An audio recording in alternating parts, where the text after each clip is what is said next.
I'm Mary Curran, and this is my first video discussion post. I'm going to be glancing over here for the questions, but my first question is, where am I from? I'm from Novi, Michigan. That's where I grew up, and I moved to East Lansing for undergrad. I did my undergrad at Michigan State, and I did my intern year in East Lansing area, but I am back home in Novi. My favorite show is New Girl. I love binge watching it. I've probably seen it like more than 5 times all the way through. What is my current career field? I am going to be a first-year teacher. I'm accepted a job teaching self-contained kindergarten autism in the Troy School District. It will turn into lower elementary eventually, but next year I will have all kindergartners. I also run an extended school year summer camp for teens and adults with autism and other related disabilities, so I have both ends of the age spectrum. But I'm also interested in going into administration, or even eventually doing something outside of education. I'm really open to it, but I also have some interest in returning to general education at some point, kind of anywhere, honestly.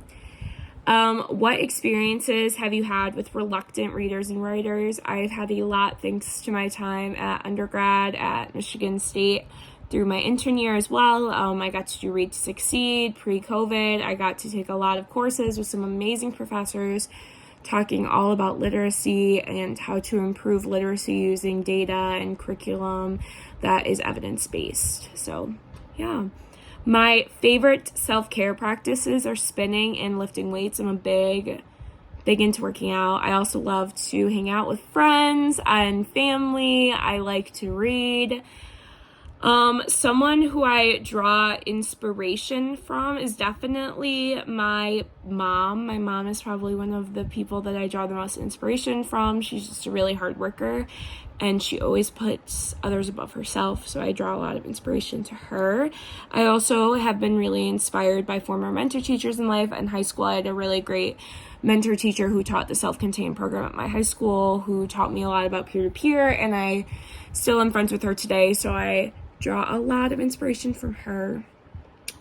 My favorite lesson that I've taught to students was not planned, but it was this kind of informal teaching moment that I loved, and I was in my general education kindergarten classroom, which is where I did my gen ed placement for half a year last year, and I was teaching math. And my student, who is kind of known for melting, as we call it, she had a behavior plan and all of those things. She's that student that you warn subs about. I bumped into her when she got up on the carpet when she was not supposed to, and instead of letting her have the opportunity to melt, and instead of dwelling on the fact that she got up when she was not supposed to, I used that time to model what happens when you bump into someone and you hurt them unintentionally.